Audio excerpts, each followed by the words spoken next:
Hello. Today we will be introducing non-invasive ventilation for interns.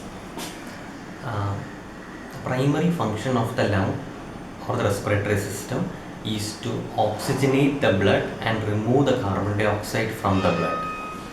When the lungs are not able to do this function, we may have to assist the lung either with mechanical ventilation or non-invasive ventilation. Mechanical ventilation, as you know, requires an endotracheal tube which is associated with its complications like ventilator associated pneumonias, tube blocks, etc. The advantage of non-invasive ventilation is that it does not require an endotracheal tube, and hence these associated complications are not there in non-invasive ventilation, and it is more easier to perform. So when will you consider non-invasive ventilation for a patient? We will try to discuss this in three subheadings. Which patient should I take for non-invasive ventilation? The interface between the patient and the machine, and finally what should be the settings of the machine that we should keep for a patient whom you are putting on non-invasive ventilation. First, the patient. When will you consider to start non-invasive ventilation in a patient? You are having a ward call and you are seeing that the patient is dyspneic. At this point you think that this dyspnea is not improving with pharmacological therapy, and you are thinking that should I do something more to this patient. And then when you try to look at his accessory muscles, you try to look at the sternocleidomastoid, whether the sternocleidomastoid is working. You try to look at whether there is paradoxical abdominal breathing. The abdomen usually goes out on inspiration and goes in on expiration. If the abdomen is going in on inspiration, it means that there is some amount of diaphragmatic fatigue and there is some amount of significant dyspnea is there. So if there is tachypnea, your sternocleidomastoids are working and there is paradoxical abdominal breathing, then you are suspecting that this patient is going in for a respiratory failure. And in such a case, you try to look at the saturation of the patient, or you may try to look at the arterial blood gas analysis. If the saturation, and you try to look at whether the patient has a hypoxemic respiratory failure or a type 1 respiratory failure or a predominantly hypercapnic or type 2 respiratory failure. If the saturation is less than normal, saturation is 88%, which corresponds to a partial pressure of oxygen of around 60 millimeters of mercury. If the PaO2 is low, or if your PaO2 is less than, let's say, 90 or 88, you have a problem with your oxygenation, and then you can look at the carbon dioxide and pH in your ABG and decide whether you want to go ahead with the non-invasive ventilation or not. Okay. So what are the primary classical indications of an NIV? Most of the acute dyspneas that you see in casualty and in your ward, maybe a large majority of them would be acute exacerbation of COPD or pulmonary edemas. Both of these indications respond nicely to non-invasive ventilation. For example, a patient who has an acute exacerbation of COPD with type 2 respiratory failure, where carbon dioxide is more than 45 to 50 millimeters of and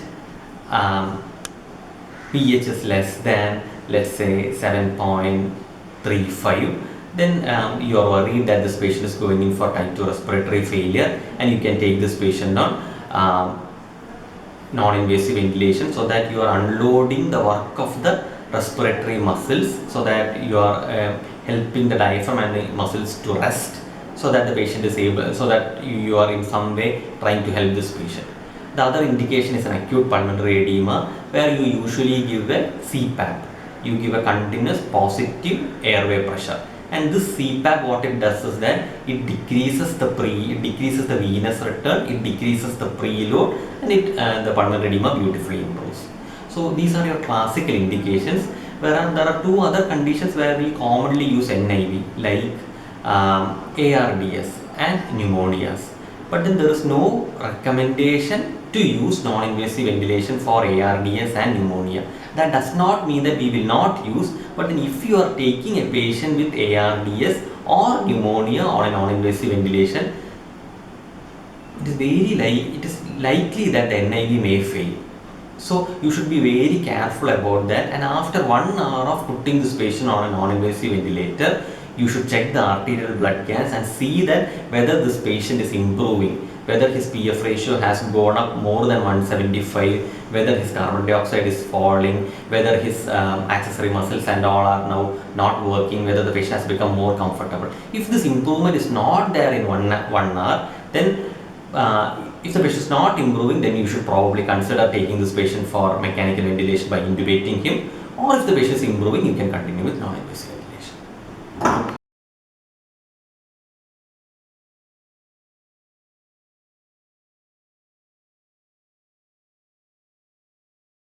What are the conditions in which we cannot use a non-invasive ventilation? For example, the patient is very terminally, life-threateningly ill, the patient is going to collapse.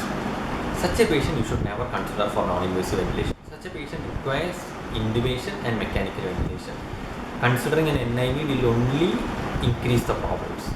So a patient who is life-threatening, who is going in for an impending respiratory collapse, a patient who is in shock. A patient who is in shock is in type 4 respiratory failure, and in such a condition, you should not consider a non-invasive ventilation. You should again intubate the patient and take the patient on mechanical ventilation. A patient who is deeply comatose, a patient who has seizures, a patient who is drowsy so that he is not able to protect his airway, who may vomit, and this vomitus would actually get stuck in this mask and may be aspirated. All these patients, so a patient who is drowsy or who is comatose, it is better not taken on a non-invasive ventilation.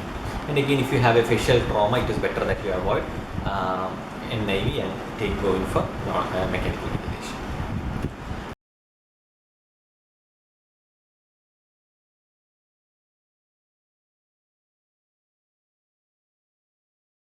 Now we will look about the interface between the non-invasive ventilator and the patient. This interface is about the mask. So how do we fit a mask? And there are different types of masks available. You have a nasal mask and an oronasal mask. This is an oronasal mask. This is the most commonly used mask in acute care settings. A nasal mask is a smaller mask. This is an oronasal mask. And then you have a total face mask, something like a face shield. And then there is something called as a helmet, which would actually be covering your whole face. A helmet would be covering your whole face. So this is an oronasal mask. So it has a headgear. It has an adjustable headgear, which can be used to which you can tighten it or loosen it. Then you have this mask. And in fact, there are two types of oronasal mask. There is a vented mask and there is a non-vented mask. Here you can see these holes. So this is a vented mask. You should use a vented mask for a BiPAP machine. For a machine like this, for a BiPAP machine, you should use a vented mask because it has only one limb for inspiration and expiration. Whereas if you are using an adult critical care ventilator which has an inspiratory port and an expiratory port, then you use a non-vented mask. Okay.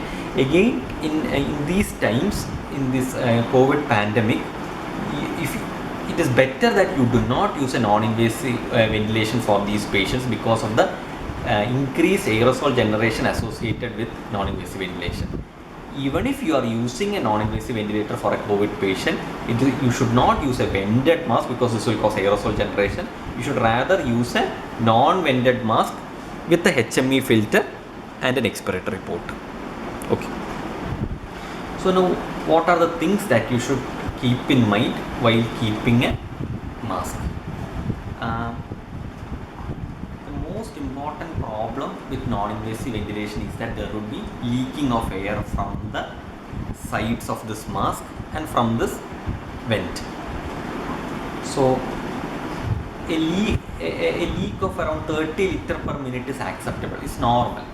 If your leak is around 40 liter per minute, your machine, in fact, if you look in the monitor of the BiPAP machine, you can see how much leak is happening, whether it is 30 liters, 40 liters, 80 liters or 100 liters.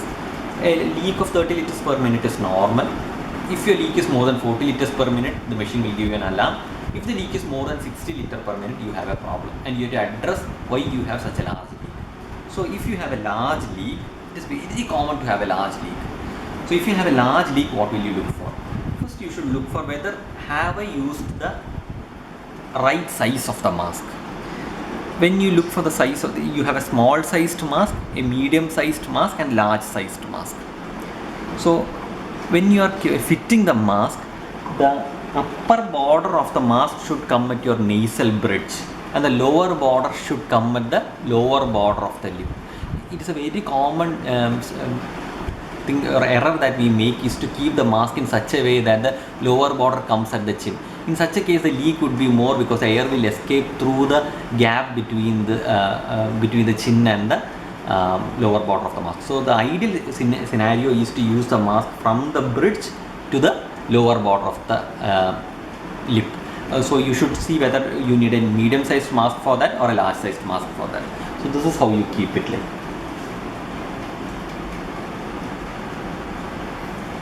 So you keep it like this, and your expiration will actually happen through this vent, and you can tighten your headgear, and then you can use this harness to insert this and tighten it to your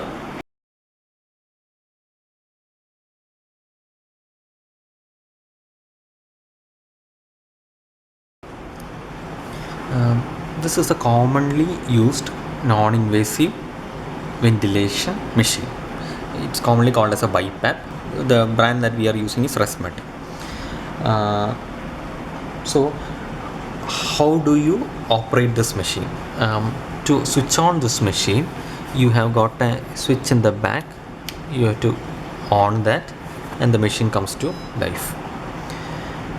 Once the machine has come to life, you can see this monitor.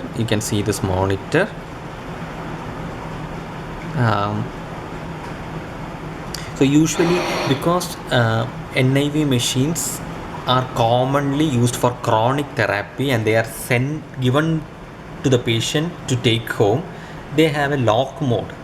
So for all practical purposes in a hospital, we have to first unlock this machine.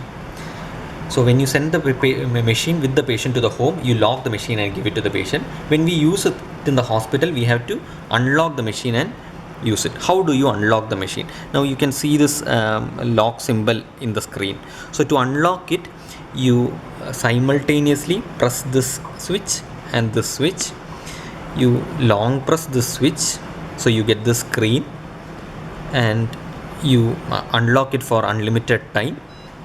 And now you can see that the screen has been unlocked, so that you can do all your manipulations with this machine. And now how do you use this machine? You have this circuit. You connect the circuit to the NIV machine, and then you have these two switches so this screen actually helps you to select the mode in which you are going to ventilate this patient, the inspiratory pressure IPAP that you are going to give, and the expiratory pressure or EPAP that you are going to give. And then you can also set the respiratory rate of this patient. We'll talk about these things in detail later. In the monitoring switch, this is the monitoring switch. If you on the monitoring switch, you can see that you can monitor the amount of leak that is happening to the patient. What is the tidal volume that this patient is taking in? What is the respiratory rate of the patient? What is the minute ventilation that is happening? You know that minute ventilation is equal to tidal volume into respiratory rate. How much ventilation is happening in a minute? So how do you on the machine? This is the button. You switch on the button and the machine starts giving breath. So now you can see that this whole thing is happening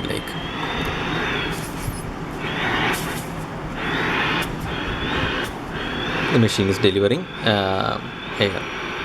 So now if you actually look at here, you can see that the leak is around 120 liters per minute. Now this is just a demo purpose, so we don't have a real mask and all, but then you can see that the leak happening is 127 liters per minute. the tidal volume is 130 ml, respiratory rate is 39, and the minute ventilation is 20 liter per minute. So using this screen, you can actually monitor.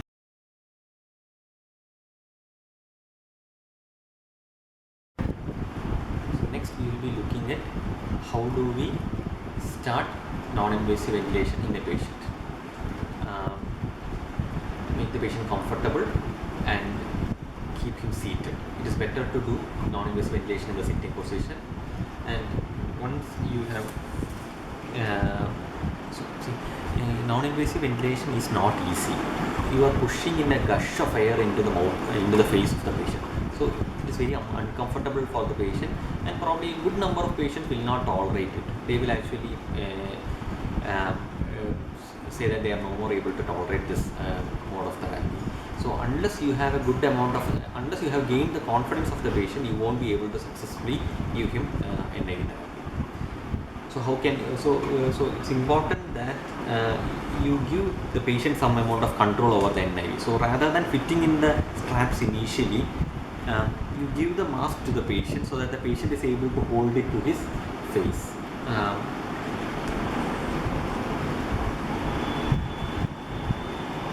So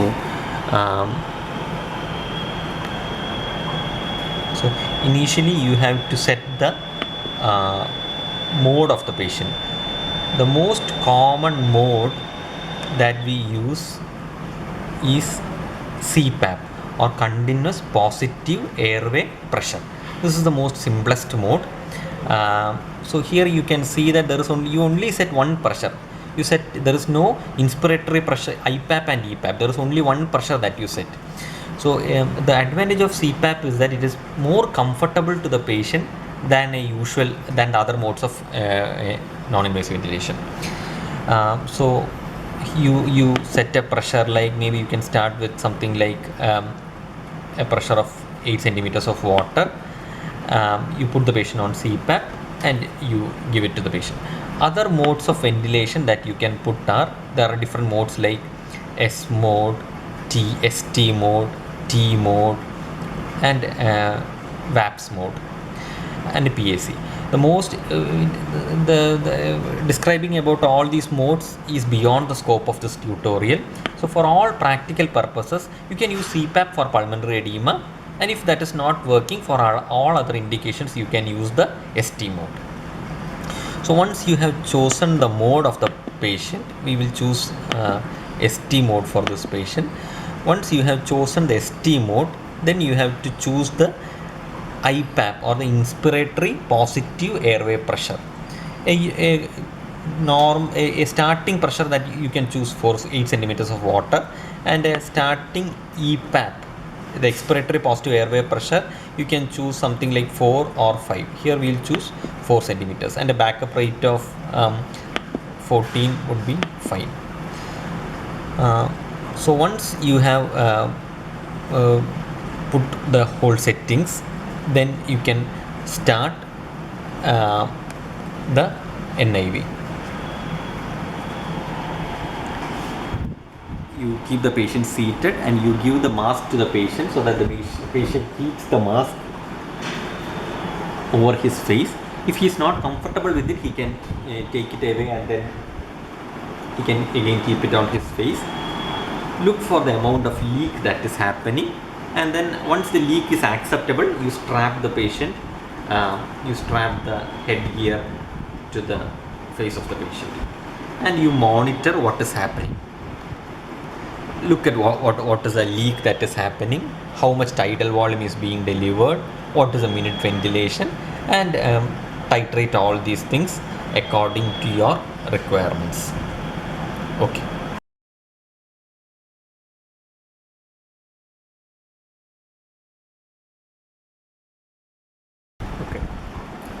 So now we have started the patient on non-invasive ventilation. How do we monitor this patient? The patient has been on NIV for the last 45 minutes. So you look at the vital signs. How is the respiratory rate? Is the respiratory rate coming down? Is the patient being more comfortable? Is the respiratory distress coming down? Is pulse rate coming down? if BP is falling, that is a bad sign because you are giving a positive pressure and that can decrease the venous return. So if BP is falling down, you have to be watchful about that and you have to address the shock. You can also look at the respiratory distress by looking at the action of the sternocleidomastoid, the paradoxical respiration, all these. If these things are improving, your NIV is working and it is a good sign. And after 1 hour or 2 hours, you do an ABG and see how much change in oxygenation and ventilation has occurred. So now you have started the patient on NIV and the patient is not improving. For example, you have started, your indication for starting this patient on NIV was pulmonary edema. So your main problem is hypoxia or oxygenation. So you have kept the patient on NIV for the last 1 hour, but still the saturation is not picking up, the distress is not going down. So you have to improve the oxygenation of the patient. Now oxygenation depends on two things. Oxygenation depends on FiO2 and PEEP. So if your oxygenation is not improving, you increase your FiO2. NIV machines like this BiPAP does not have a blender, and because of that you cannot, your the FiO2 will not go higher than a point. Maybe it is not easy for you to increase FiO2 beyond something like 70 in an NIV machine. So but then you increase the flow of oxygen to 10 liters or more than 10 liters and increase FiO2 and see whether oxygenation is improving. The next thing that you can do to improve oxygenation is to improve the PEEP or the EPAP, the expiratory positive airway pressure. So you increase the EPAP and you increase the FiO2 if your oxygenation is not getting improved. The other commonest indication we use is in COPD, and here the problem is hypercarbia or ventilation. So unless adequate ventilation is happening, the carbon dioxide is not getting washed off. So if you feel that adequate ventilation is not happening, what you can do is you can increase your IPAP. Your tidal volume, you should keep your tidal volume somewhere between 6 to 7 ml per kilogram. That would be something like 360 ml to 420 ml in a 60 kilogram adult. So if you're not happy with the amount of carbon dioxide washout, you can increase the IPAP. You increase the inspiratory positive airway pressure. From 8 you can increase to 10, 12, 14, 16. And once the gap between the IPAP and the EPAP increases, the tidal volume delivered will actually increase. So you hope that increasing the IPAP and increasing the tidal volume will cause more washout of carbon dioxide, and your ventilation and your COPD patient will slowly improve. What are the common complications that we see with non-invasive ventilation?